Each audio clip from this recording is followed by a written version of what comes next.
டாண்டைக்கு பார்த்து நாங்க பயப்பட மாட்டோம் தெரியுமா? அப்படின்னு ஒரு சவுண்ட் வருது. எங்க இருந்து வருது? ஒருவேளை தென் அமெரிக்கால இருந்து வருதா?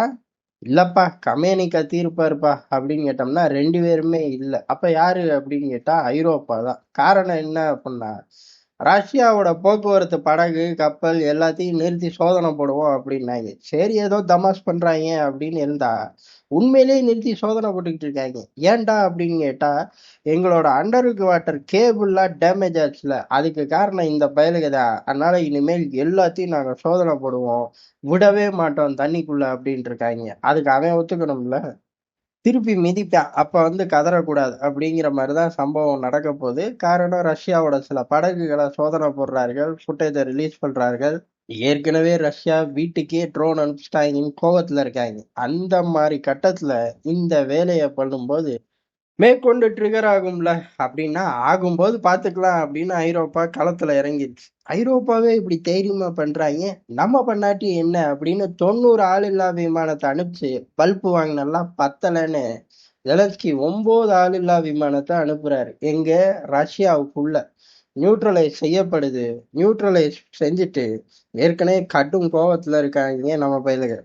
பத்தாததுக்கு மதுராவெல்லாம் தூக்கிட்டு போயிட்டாங்க, என்ன பண்றதுன்னே தெரிலங்கிற மாதிரி டென்ஷன் எல்லா பக்கத்துலயும் இருக்கும்போது இப்படி திருப்பி ஒரு 9 ஆளில்லா விமானம் எந்த லொகேஷனை பார்த்து அனுப்பிச்சிருக்காங்க? எங்கேயோ மெயின்லேண்ட் மாஸ்கோ நோக்கி போச்சு, நடுவுலயே நியூட்ரலைஸ் பண்ணிட்டோம் அப்படிங்கல.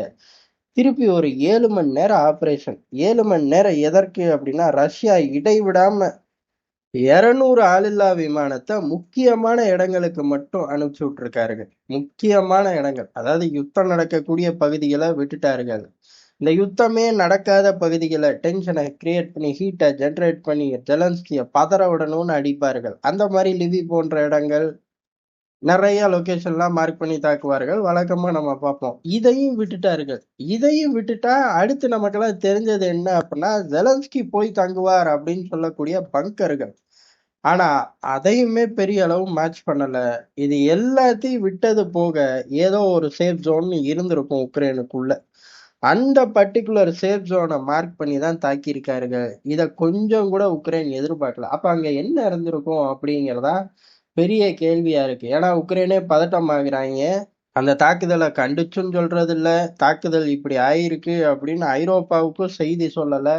அப்ப வேற என்னத்தையோ பதுக்கி வச்சிருப்பார்கள், இல்ல முக்கியமான ஆட்களோ டாக்குமெண்டோ என்னமோ ஒண்ணு. ஜெலன்ஸ்கி சம்பந்தப்பட்ட விவகாரங்கள் 200 லொகேஷன்ல சிக்கியிருக்கு. அதைத்தான் பஸ்பமாக்கி இருக்கார்கள். மேபி பணமா இருக்கலாமா அப்படின்னு கேட்டா, பணம்லாம் தலைவன் என்னைக்கோ ஆப்ஷோர் அக்கௌண்ட் கடத்திட்டான். அப்ப தங்கமா இருக்கலாமான்னு கேட்டா வாய்ப்பே கிடையாது. அதெல்லாம் ஃபர்ஸ்டே கடத்திட்டாங்க.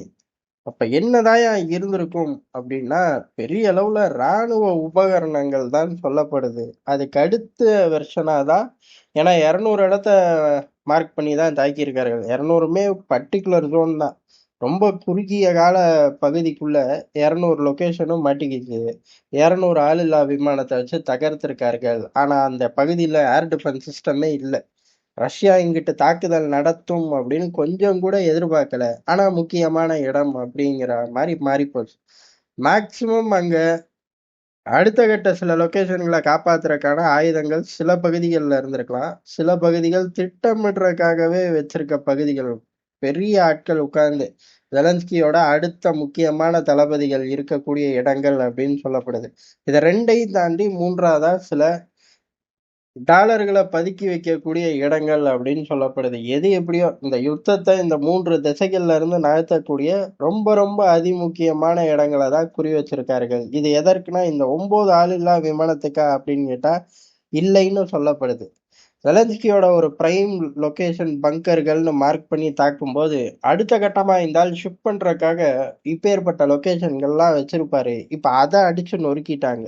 அதை நொறுக்கிட்டு இப்ப ஜெலன்ஸ்கியை மார்க் பண்ணும்போது அவரோட மூமெண்ட்டை குறைக்கக்கூடிய லொகேஷன்களா மாறி போயிடும். அந்த ஆளோட நடமாட்டம் அப்படிங்கிறது இப்ப சுருக்கப்பட்டிருக்கு.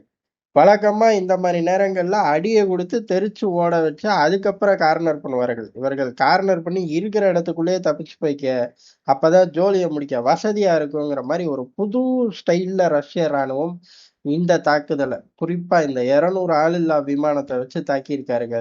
இதுல இருந்து ஜெலன்ஸ்கி டீம் வெளியே வரல. எந்த அளவுக்கு அப்படின்னா இந்த சம்பவத்தையே அவர்கள் ரிப்போர்ட் பண்ண தயாரா இல்லை. ஆனா அவர்களோட டெலகிராம் சேனல்கள்லாம் பெரிய அளவுல பேசத்தான் செய்றார்கள். வரும் நாட்கள் அப்படிங்கிறது டைரக்டா, அதாவது ஊரே மதுராவை தூக்கிட்டு போன அப்பாடு ஜெலன்ஸ்கி எப்படிலாம் தூக்கிட்டு போக முடியல அப்படின்னு ஒரு பேச்சு ஓடிக்கிட்டு இருந்துச்சு.